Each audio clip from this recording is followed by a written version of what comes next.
So this podcast is all about you and your journey in music. We'll talk about the Mother Hips and how you got to where you are today. Oh, cool. Right on. Well, did read the band is formed in Chico. Is that correct? Yeah. Chico State, the college up there in Northern California. Yeah. Cool. I'm from San Diego originally. I know quite a bit about the California area. I lived in San Francisco for 5 years or so as well. So right on. Great. Originally, Chico's a college town. Was that where you were born and raised? No, I'm actually, I was born in San Francisco and lived most of my time in Marin County. Okay. And then from there, I went to Chico State. That's where I met Tim and we started the band up there. And I'm in Marin County right now as we speak. Oh, cool. Right on. So just north of San Francisco over the bridge there. Yeah. Mm-hmm. Very, very cool. So talk to me about where you grew up. Like obviously there's huge music scene in San Francisco. Were you able to come into the city quite a bit to see shows or? Yeah, I would, I guess when I first started seeing live music was early on with my dad. He would take me to concerts when I was little. I went to my first concert when I was 9 or 10. I went to a Day on the Green. I don't know if you ever heard about those. No, I have. It's like a festival type deal. Yeah, and it was in 1980. Okay. And is that like the one that Zeppelin played or something? Zeppelin did one in 78, or like the stage caught on fire. Like, wasn't there some crazy event that happened there? I don't know if it was with Zeppelin. Yeah, I don't know if that was the time where their crew beat up Bill Graham's crew or something like that. I'd have to ask my friend Dean Del Rey, who knows every single thing about Zeppelin and about Day on the Greens. But I went to one. It was Blue Oyster Cult was playing. Oh, rad. Yeah, and Sammy Hagar. Okay. And Triumph. I had a live EP of Blue Oyster Cult with they Godzilla was the song, one of the songs, and Don't Fear the Reaper, of course. Sure. And then Kick Out the Jams, they covered the MC5 song. Wow. And I just remember not knowing anything about it. It had a cool picture of the album was called Some Enchanted Evening. I think there was like a Grim Reaper on the cover or something. And I was just a kid, went down to this, that looks really cool. And then they came in concert and asked my dad if I could go. So anyway, that's how I started. I started seeing live big shows, at an early age. But yeah, when I remember going to the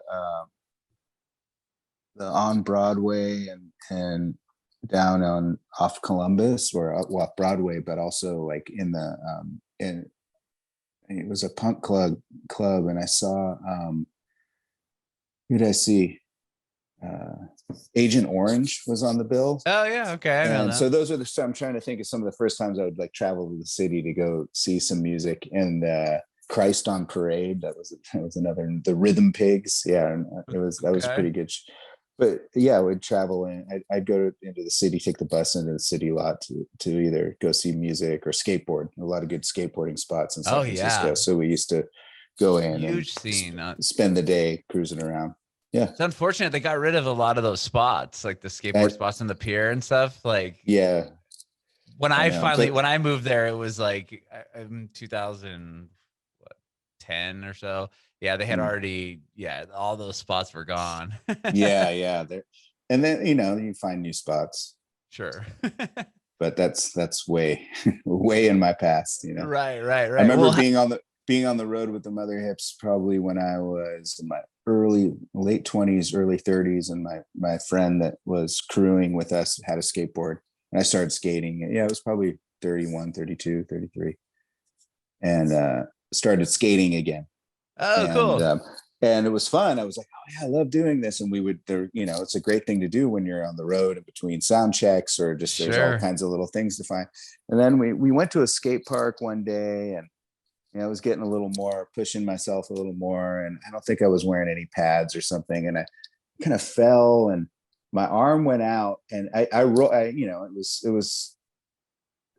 I was slower in my time to react. Reflexes. And I was like, if I break my hand or my arm, I'm out of job. So I just sort of, I just started taking pictures of him while he skated. I was like, I do very mellow stuff. I was like, hang up the what board. am I trying to do? Why am I trying to do this right now? And of course, you know, I have friends that are still, you know, that are my age that are still going for it. So sure, that's funny you say that, because I was on my anniversary a couple of years ago. I took my 2 kids to the skate park because they're starting to get into skateboarding. And I was trying to, like, you know, be flashy and show off. I sprained my ankle like so bad. And I was like, well, that just kind of ruined 2 months of my life. Dad move. Yeah, totally. Total dad move. Well, prior to the shows and stuff, like, how did you get in music? When did you start playing guitar? I took speaking of injuries, I took my first guitar lesson when I was about 10 years old. I saw those shows. I'm like, I got to learn how to play guitar. And then shortly after, my mom rented me a guitar. It was a replica SG. I wish I still had it. I sold it at the Marin Flea Market when I wanted concert tickets to go see the Police a couple of years later. And so solid trade though. It was a solid, well, yeah, I guess. It was a great show. That show was a good one too. Oingo Boingo and Madness, and it was like an 8, cool. you know, total 80s. Yeah.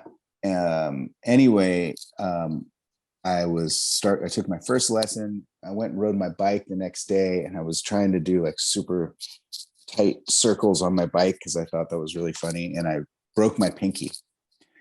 And so I fell down and bent my pinky back and broke it pretty bad. So I was out for about a year. So when I was 11, I guess I started taking guitar pretty regularly. And then that kind of died out a little bit. And then back when I got into high school in my sophomore year, I started taking some lessons again. But I was never wasn't a very good student at anything. I just wanted to do it my own way, which is still kind of the same thing going. But so then started to play with some of my good friends in garage bands, you know, just practicing in garages in high school. But yeah, it wasn't until I got to Chico and I met Isaac Parsons, who was the first bass player of the Mother Hips, and Tim, to where I was like, oh yeah, okay. Like I wasn't really set on being in a rock band when I got into. I definitely was going to be playing music, but I didn't really have a clear vision of what I wanted to do.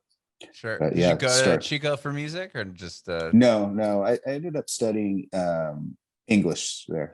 Creative writing, and right on. And then so once the band goes, do you all you finish school there before things start, you know, popping off at the band? No, we all sort of systematically drop out at varying points. I was the last man standing, and I had 1 year left, but we were getting called. We were going to be rich and famous. It was obvious.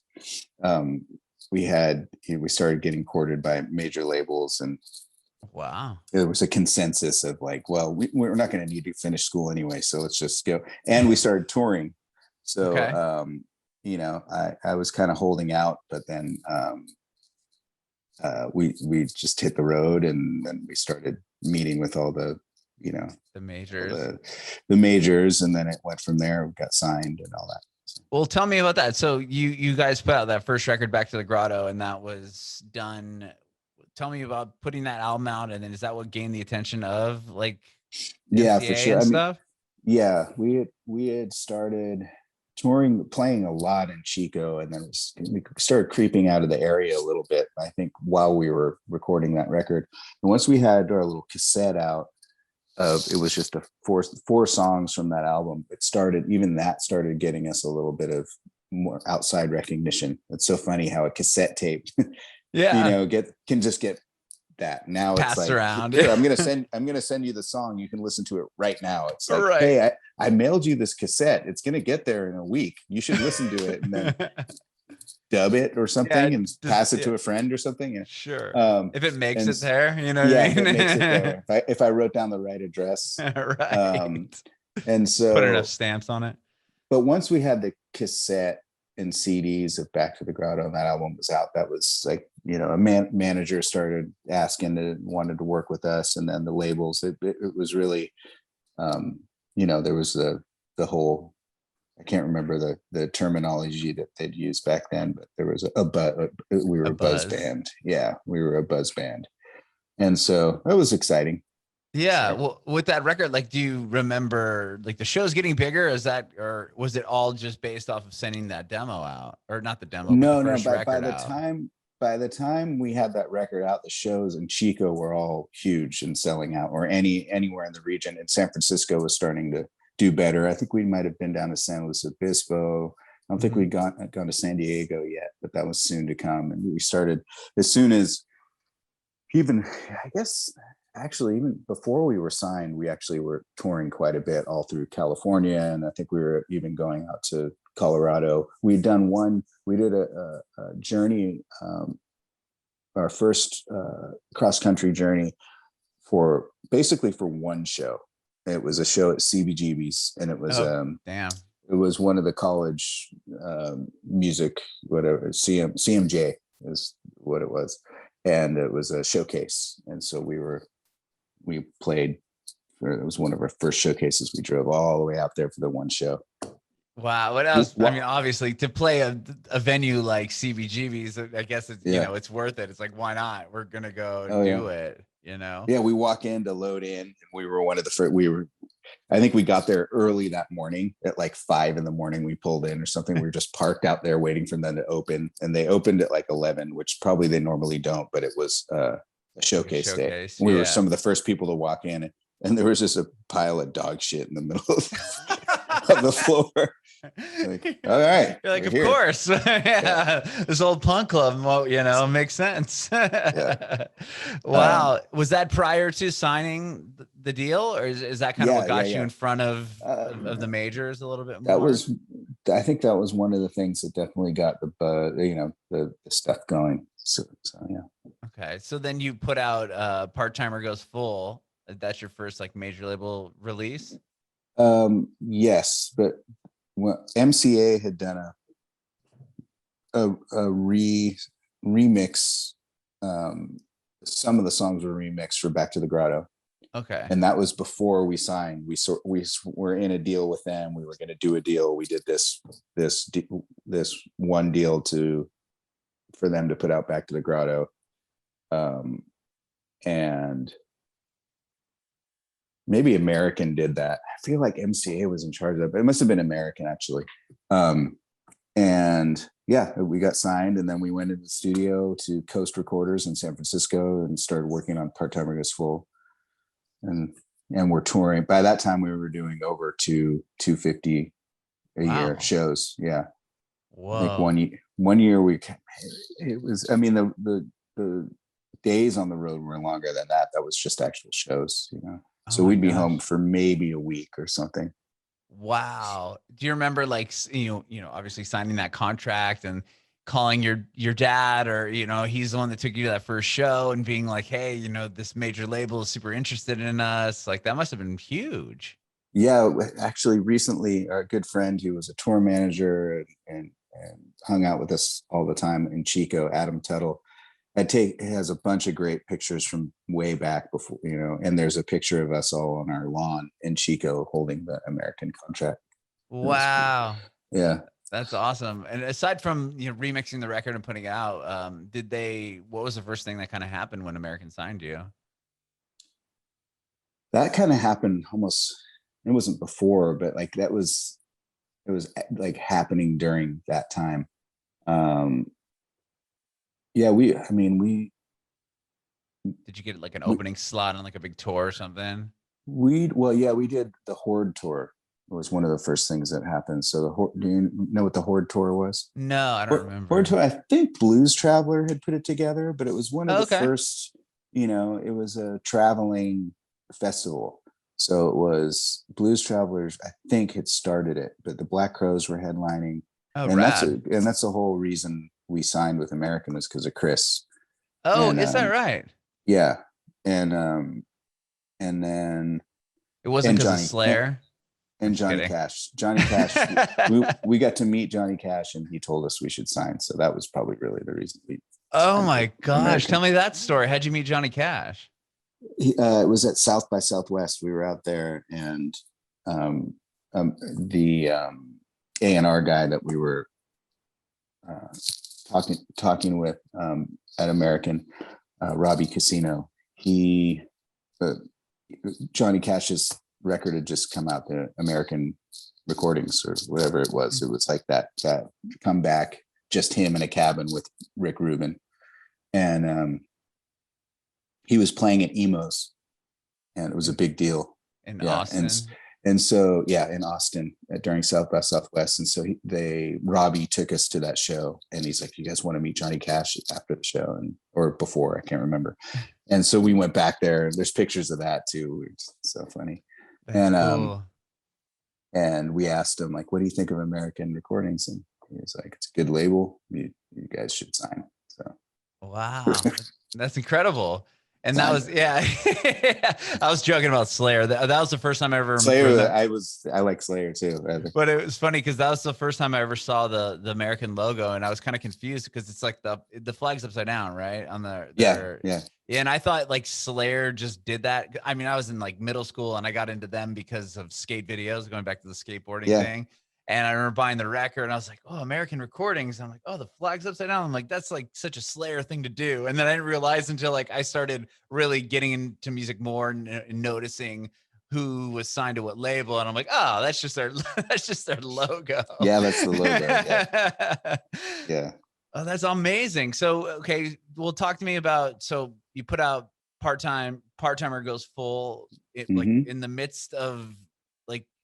I mean, it sounds like you're on the road like a lot. Like how? Where do you get the time to write the songs and go in there? And was it more pressure going in, knowing like, okay, now we have this major label kind of behind us? It was more pressure, but it also kind of ramped up our like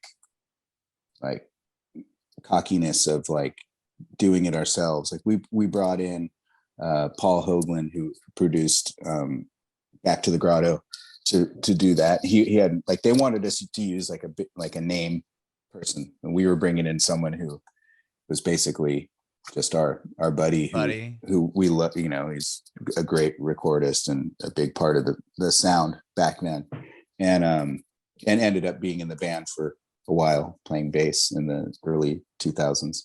And so we were doing that. We didn't really communicate with Rick Rubin very much. He sent some notes and stuff, but we were just kind of on our own at Coast Recorders. We booked the time, and then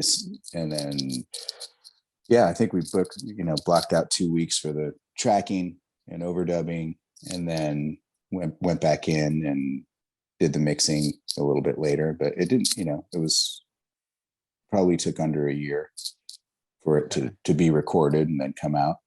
And it was fun. It was great to be in, such a big studio. It's funny we just knew nothing about recording, or we were so young, Yeah. Just such a think about back then, like being in there now, I'd just be like, oh my God. But there was also that fact that we didn't know. So we were that was a big part of our sound too, is that you made us so creative back then, is that we were just doing whatever.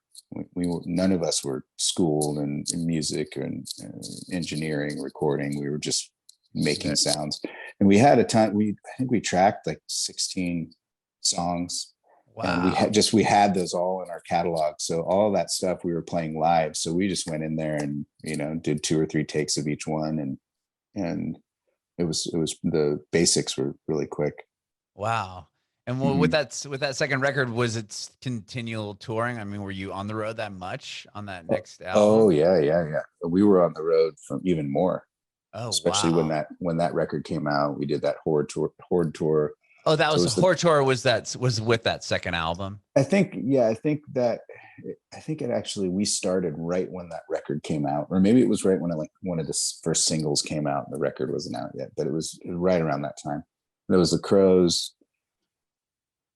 and Blues Traveler, Ziggy Marley. Oh, wow. And we were on the side stage, and we were playing. That's where we met Wilco. We became friends. They were pretty new at that time, and we became friends with them. And they took us out after that. We went and toured the South with them, and so it was a lot of touring. That's all we did. pretty much. Sure. I know I know this has been like you're celebrating 30 years as a band. I mean, that's pretty impressive, and just the catalog and the longevity of the band. I would love to hear like about, maybe like a little milestone about each record, if you have time, like Shootout. What would you say like the big takeaway from that was? I guess the first thing I think about is that was a record we tracked, and we were over in Berkeley at Fantasy Studios, and the band was in there, and we did all, the main tracking in the rooms, and but then it was Gideon Zaretsky, who's the engineer, and then Neil King, who was producing, and Neil had been the engineer on Part Timer Goes Full, worked with Green Day and a bunch of other bands, down to Nick Lowe and Dave Edmunds and stuff, and so once the band was gone, it was just Tim and I doing all these overdubs, a lot of singing and a lot of and so that was I remember that was one of the first times that, since the recording of Part Timer and then all the touring, that we just sort of got back into this little zone of nothing else was mattering. We had time off from the road, which was, now it was probably 2 weeks, but then it seemed like it seemed like, that was the longest we hadn't played a show in a long time, Wow. And so, I remember that. I remember it being the amount of playing and the writing we were doing, and our abilities were just getting more honed. We were sort of moving from this off the cuff, like, oh, we're just going to do whatever we're going to do, to really sort of designing the recordings a little more. I think we got more into that aspect, and we were learning more about how to be in a studio. And I think it shows that record. A lot of people really like that record a lot, and I still like that one too. Sure. And were the shows getting bigger as your career progressed? I mean, you went from that one tour, but like, when were you? What album do you remember? Like when you guys were like headlining and doing like full tours as like the major act? Yeah, I mean, during Part Timer, as well. So like 90 or late 94, 95. And certainly when like Shootout came out, I think in 96. So up through that time, we didn't do that many opening slot things. We did early on, 93 and 94, we did a run with Widespread Panic. We were on a bunch of festival things, here and there. Festivals were kind of different back then, but we were definitely playing some interesting shows. But mostly we would always just do our own shows, and we had a lot of friends that we would have open for us that we liked as people too, that we'd hang out and jam and sing songs with. So we kind of like to create that on the road, bringing people that we wanted to hang out with. What about and then the next record you guys did was Later Days, similar? Were you guys? No, Later Days was different, very different, because we had a new drummer. John Hofer joins the band. The label basically dissolved. We got dropped, but they basically dissolved the whole label. So we were on our own, and our managers quit. And we recorded it actually in the liner notes of the vinyl that just came out, I just got delivered to my house. Actually, it was really great to see that one on vinyl.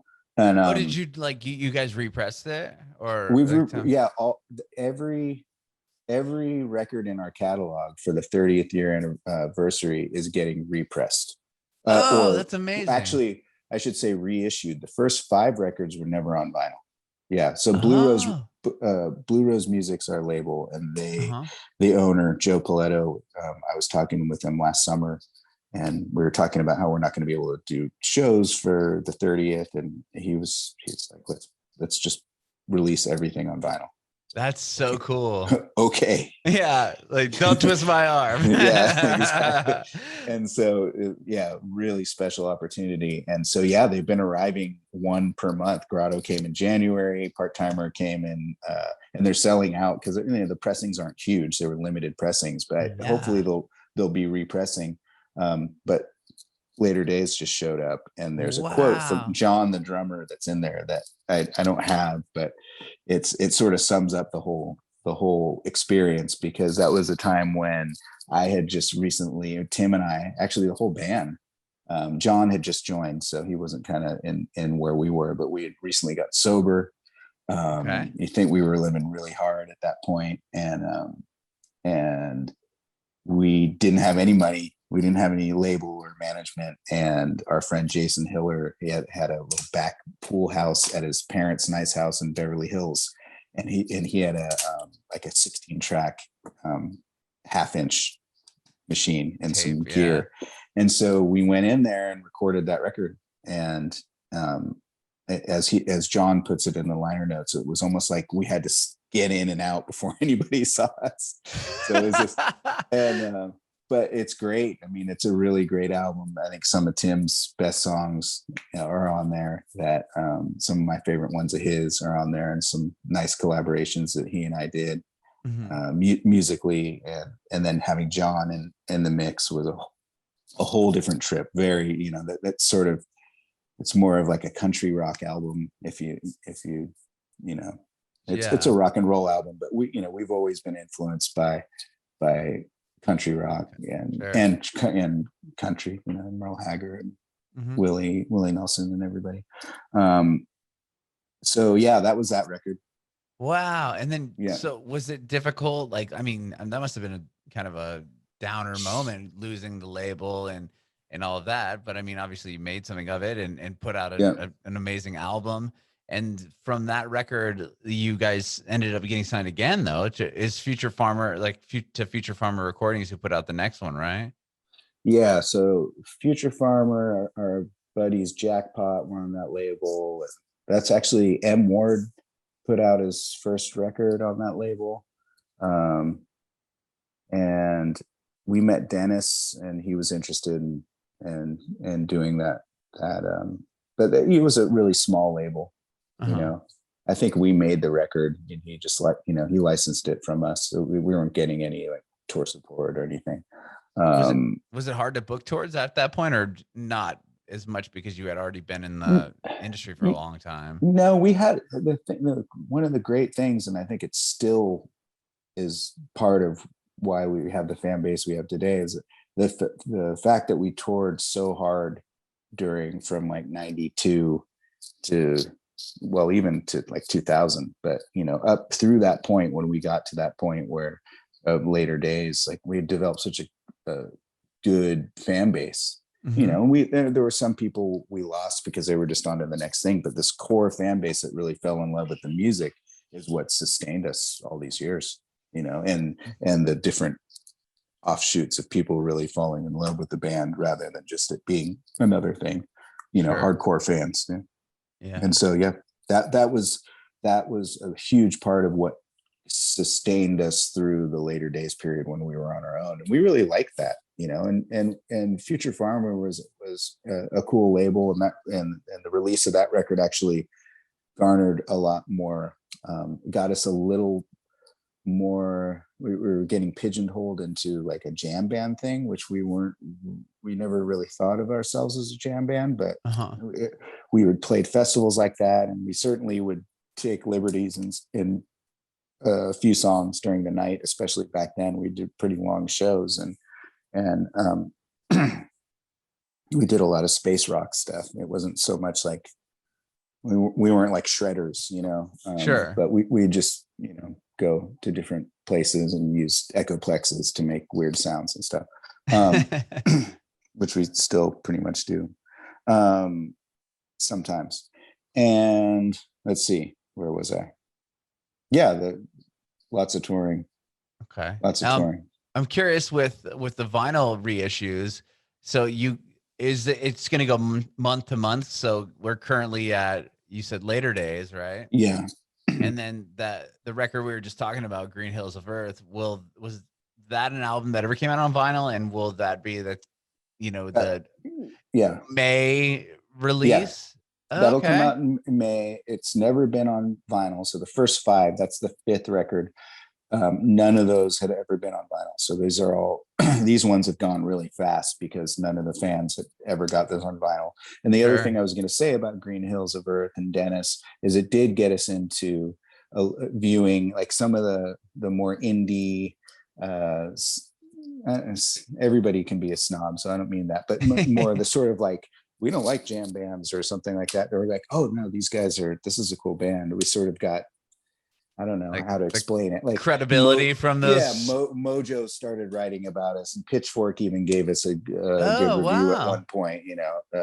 That'll be a one-time thing, I think. But I think that was for Kiss the Crystal Flake, maybe the next record. But yeah, there's sort of a different. The world was changing anyway, as far as the music, and it was cool because early 2000s, a lot of music changed to be more suitable to what, because when grunge was big and we were doing stuff, we were listening to Buffalo Springfield and Can and all this stuff that like it just didn't connect with, we couldn't connect with the grunge thing because we were doing this more of, it was coming from our influences are coming from a different place. I mean, Pearl Jam was certainly listening to a lot of Neil Young, and so were we, but we were sort of listening to different albums, maybe. I don't know. Sure. And then then when the Kiss the Crystal Flake came out, that's when the whole pop punk scene and like that really pop boy band thing was kind of a hot item. I mean, or that kind of like, well, that was actually more of the early 2000s. Yeah. But So Kiss the Crystal Flake came out in 2007, and that was on Camera Records. And so Camera did Crystal Flake and Pacific Dust, and we did the Red Tandy EP with John Salter, who ran Camera Record. Camera, and he runs ATO. oh, okay. Record label. Yeah, and he's a good friend and a fan, and for a long time. And so we had taken that hiatus after the Green Hills of Earth record, and when we came back to it, John was eager to help us out and wanted to make records with us. So we did those records with him. Yeah. So after that was right after the hiatus. I mean, and that one has your most streamed song, at least. Like if you look at Spotify, I mean, Time We Had, like, tell me about that. That must have been pretty cool to come back after this hiatus and then put out a record that has, one of your biggest songs on it. We didn't even really know, because then I don't even know Spotify. I don't know when Spotify came out, but I didn't. I don't think it was a thing yet. But we had gotten on. The reason that song is one of the biggest one is because it was on Rock Band, the video game. Oh, really? Which I think it was the first iteration. Yeah, I think it was the first one. Okay, I'd have to. And then, that's dope. I mean, I had those games as a kid. I don't really remember it too much because we would just play it all, partying or whatever. Yeah, and then kids would put up on YouTube them playing along to the song, and those got tons of streams. And then we didn't even really realize that song was doing good until I talked to John Salter like years after it. He's like, because he's trying to recoup his money. He's like, oh, by the way, I think we probably recouped the record now. We might actually make a little money, which a little money was actually a little money, but it was certainly not complaining. Yeah. But I was like, oh, he's like, yeah, this is on iTunes. This is like, doing 100 really times more than any song you've got. It's like, oh, okay. Wow. And then that's another thing. When I had Spotify and I looked at, and I probably had Spotify for 6 or 7 years. I wasn't like an early converter, but I do have it. And I was like, oh yeah, Mother Hips are on Spotify. Let me see. And I was like, whoa, why does that almost 2 million plays? Yeah. And so, that's just because of that Rock Band thing. I think, that's crazy. I'm curious on the game too, because did you when you approached that song to do the game, was it that, I mean, pretty rad moment for you guys to be like, oh, hey, we want to put your song onto a video game? Not really. Oh.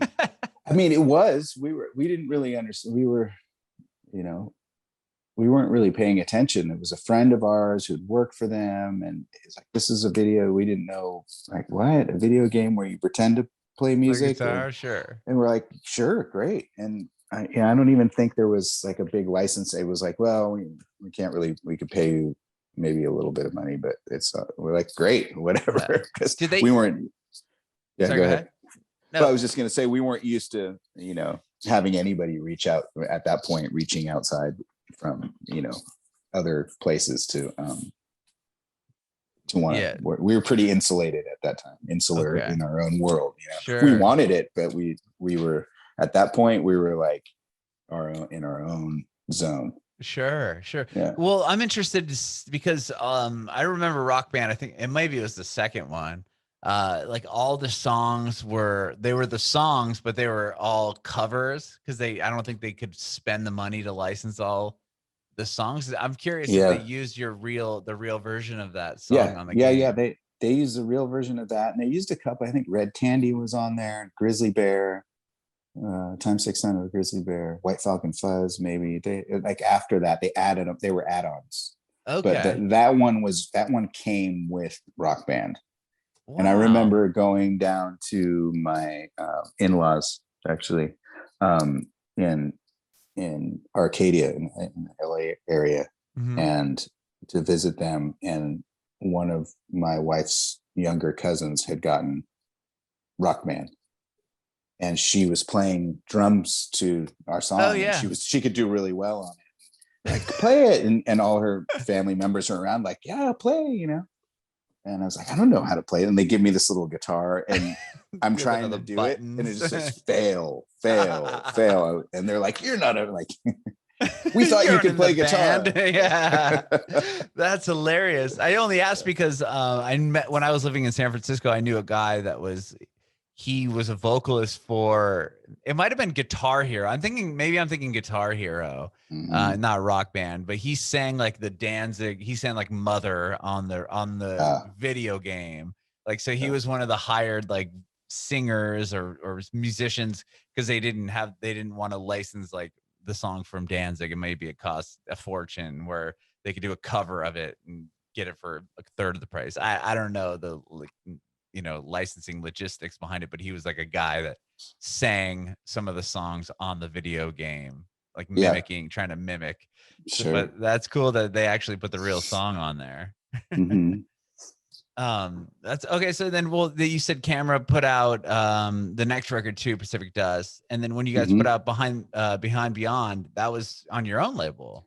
That was on Back to Mother Hips Records, which I basically put that out as like the label, and it went. And I was talking to John Salter a lot. He was like, he'd become general manager at ATO, and he tried to take us along. It didn't work out, and but he knew all the stuff. So I was talking to him about how to do it. What are the steps to all the manufacturing and what I needed to do. So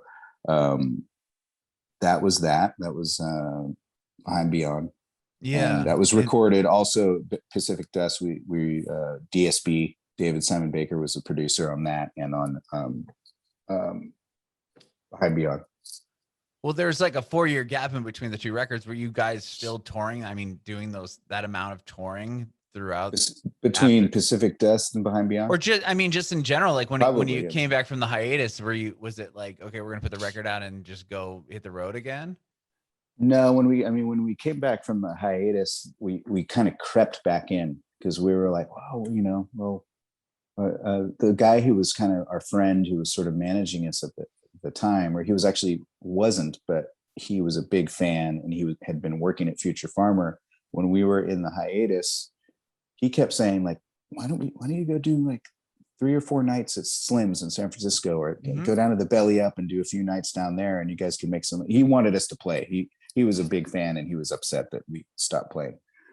And finally, I think, we were all just scrambling, doing random things, different gigs, and I had a young kid at home.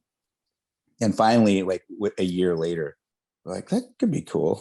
Could use some money and it would be fun to play. So the hiatus was only about a year long. Okay. And so that was 2000.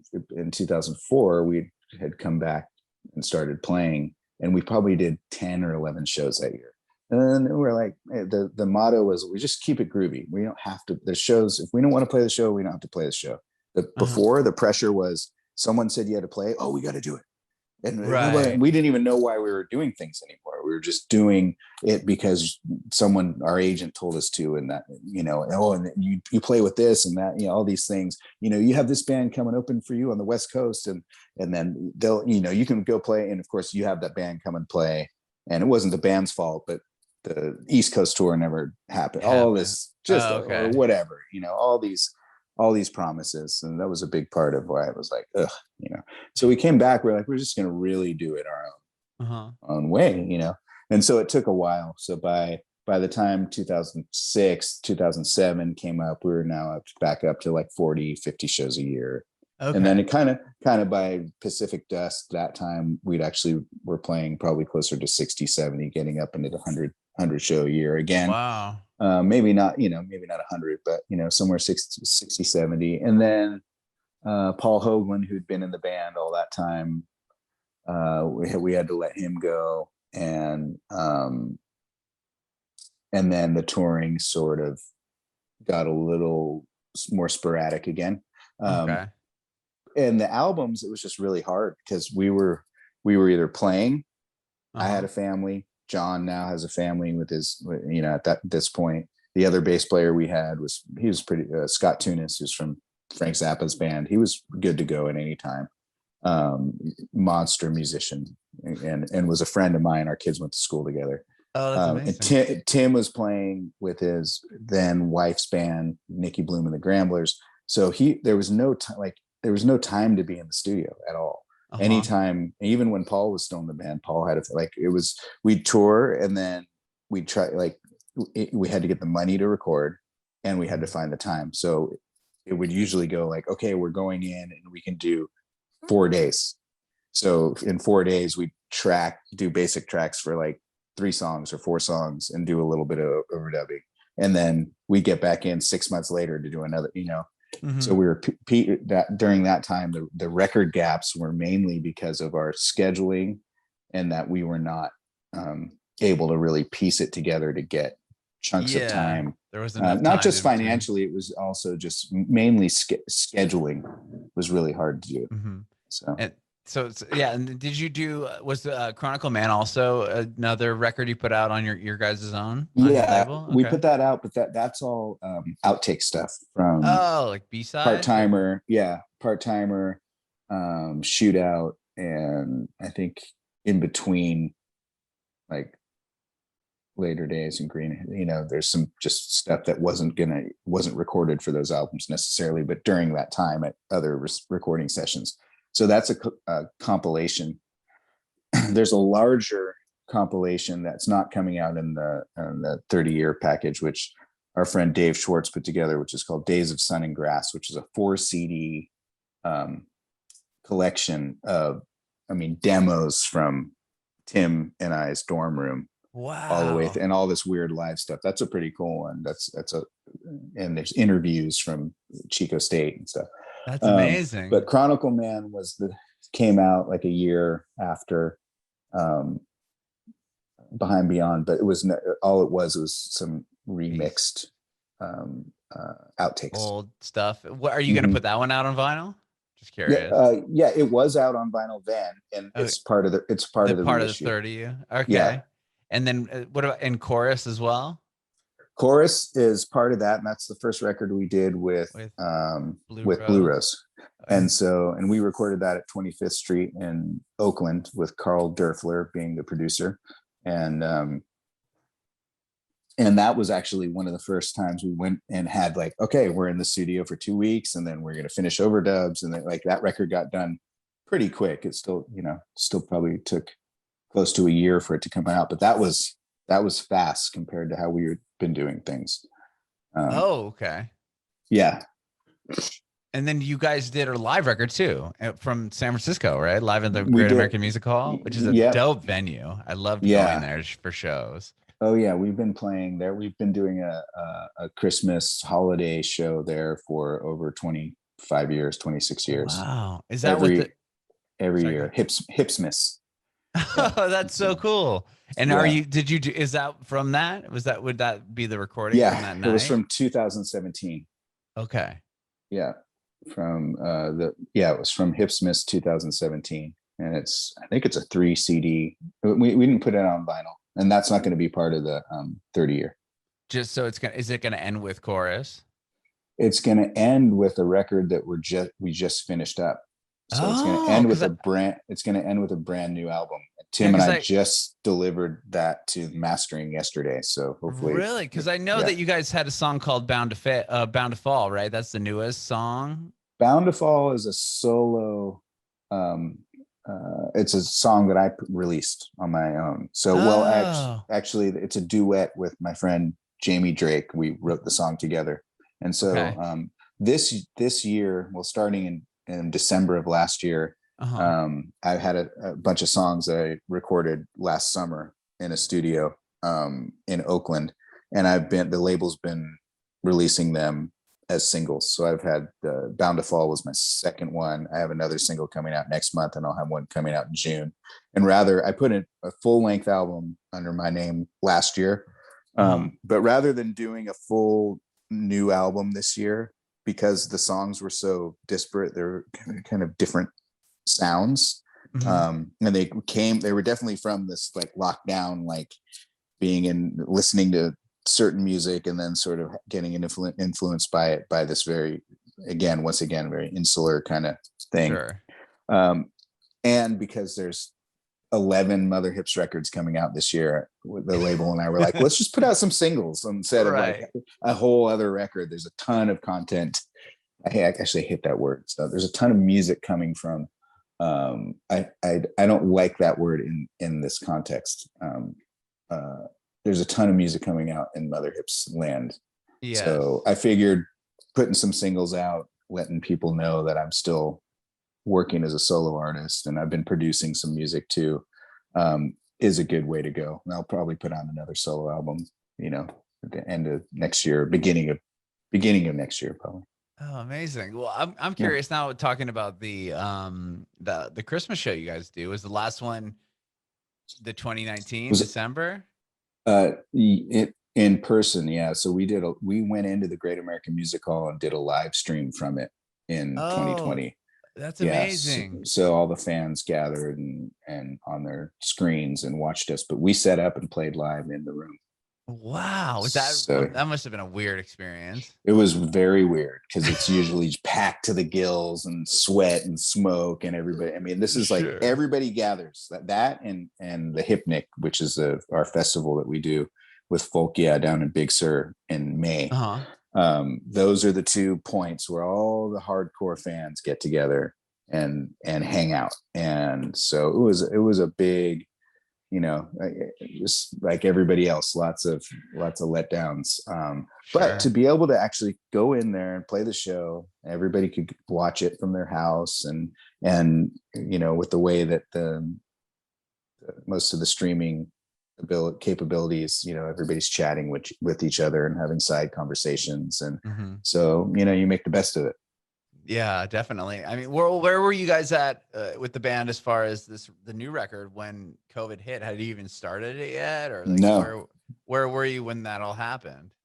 I was just, we had a bunch of shows on the bill, on the docket. I had just finished up and was waiting for the manufacturing of my second solo album, which is called Mystic Traces, which came out in May, which I was planning on touring, not massively, but doing some shows and supporting that in between. Tim and I try to balance out, find gaps between Mother Hips touring for our solo stuff or duo stuff that we do together.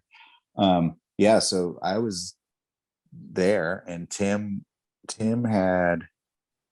was working on Mother Hip on a Merle Haggard cover album. Oh, that's cool. he did a bunch of covers called the record's called Hag Heaven. It just came out. It's awesome. And so we were kind of, then we weren't really thinking too much about anything. We were just trying to figure out what was going on. But I think, again, Joe came up to us from the label, the owner of the label, and he's like, it's time to make a new record. Like, what do you guys got? And we were kind of, okay. And I think we met a couple times. This is maybe end of the summer or the fall.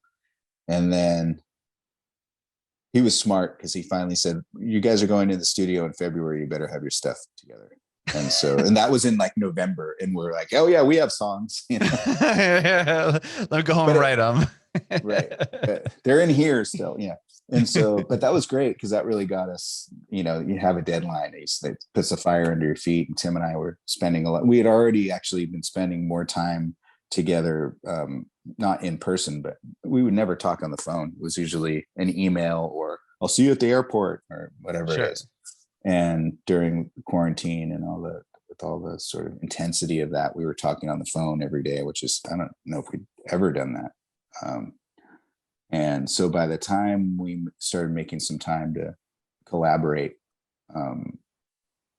it was great, and I think this is probably the most collaborative album. Certain albums are definitely like, oh, here's a Tim song, here's a Greg song. And then you hear, Tim puts his, we all the band members do, have their sort of imprint on the songs, or we talk about them in the recording session. What if this part goes twice as long, and arrangements and all that. But there's definitely times where it's like, here are my demos. Cool. We like this one, that one, that, and here's Tim's, and we throw them all together and see how it all works out. But this is definitely probably more of a collaborative process than that's happened in a long time. So it's nice. Were you able to write in the studio together, or was it kind of like this? Or no, files back and forth? No, I'd go over to his house. Oh, okay. Yeah, because this is in November, and we were, some of the work that I do, besides being a musician, I was getting tested regularly, and so was Tim. So we were just pretty safe and everything. Yeah, so you were able to get together, so to speak. Yeah, we get together in person and sit out on his porch or sit out somewhere and write. There's some good hiking trails actually. So a lot of the times we were just hiking, where we'd come back, we're like, man, we didn't write any songs, but we were talking about it the whole time. Yeah, sure. Does that count? Yeah. Right. Anyway, we ended up coming up with 13 songs to that we finished, and we just turned into mastering yesterday. And the album will probably have, because it's vinyl, we can only put so many songs on. It'll probably be 11 song new record. So amazing. And then that's going to come out as like what, the final piece of the 30-year collaboration of records? Yeah, and the idea is that one album's basically coming out per month, and then there's 10 albums. So the 11th album will be right around Hipsmas time, right around the end of the year. So we'll have it, physical copies of it for the end of the year for Christmas. Hopefully by then you can do one, in person. That's the plan. That's, we hope so. Or if it's some version of it in person, even if it's, we've done some socially distanced shows and a variety of outdoor shows. That's amazing.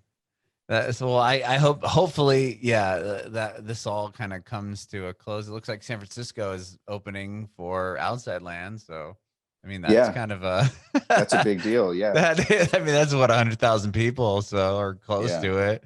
So that's kind of, I'm sure, pretty promising for Hipsmas, I would hope. For sure. But well, thank you so much, man, for taking time and chatting with me today, Greg. I really appreciate it. Yeah, no problem. I appreciate you taking the time as well, and it's fun to talk about this stuff. There's through the process of doing some interviews and then listening, because we get the test presses for each album, and we were getting bombarded. And the label was just on it, which is great. And that's what you want, and it was like, here's another one. You need to listen to this by this day. And we need, and you have to do it, because you don't want it to sound like crap. Right. And so listening to those, especially the first three, which I haven't listened to very much in a long time.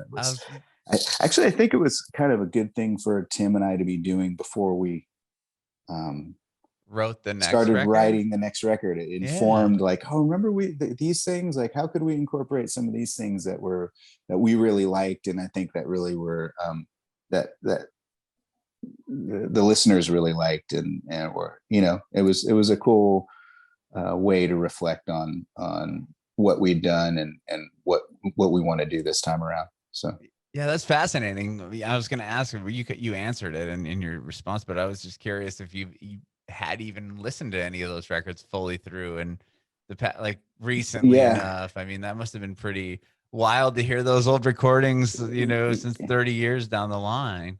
Yeah, that the only times I'd really put any of that music on is when we had several bass players, like over we had Paul again, who started not being in the band in 2011. So when Scott was in the band, we had to listen to the songs to remember how they went. Sure. And then or at least we were supposed to listen to the songs to see how they went. That wasn't always the case. And then the new bass player would have to listen to the songs to see how they went. But we needed to know how they went, because we didn't, Paul, that was one of the things about Paul being in the band when he joined. He joined after the band had been together for 8 or 9 years, and he would be like, remember this song? We're like, no. He's like, well, you played this chord. He has, it's all here. It's all like, one of these guys where all the music and sound is right in front of him. And, he'd be showing us chords, because certainly back then, we didn't, know a lot more about music, technically and theoretically than I did back then. But we would just like, this chord sounds good. Like, right. Couldn't remember it. Reminds me, the other day when we were making this new record, and Tim had come up with a chord shape, and he's like, I'm never going to remember this. And I'm like, well, it's this chord, and he's like, that doesn't do me any good. I'm like, took a picture of it. I was going to say, you could probably just take a picture with your phone now. I just take a picture of it. I'm like, here, you'll never forget it now. That's amazing. Well, Greg, again, thank you so much, man. I have one more question for you. With the 30 years of experience you've had on the road and in this industry and everything, do you have any advice for aspiring artists? Man, I could go so many ways. My first reaction was a sort of sarcastic thing, but I'm going to go with, it sounds as cheesy as it sounds. You got to follow your heart. You really do. You got to listen to that part inside, the part that connects you to the music. When you hear a song, or when you write a song and it resonates and it feels really good, you got to listen to that part. So much chatter outside to get distracted by, and you're gonna get distracted by it, and you're gonna go down some paths that might not be the ones was the right choice. But you got to just let that go off and go back to like, what's in here. Cool, this is it. This is what's in my heart, and that's always the place to go back to, for sure.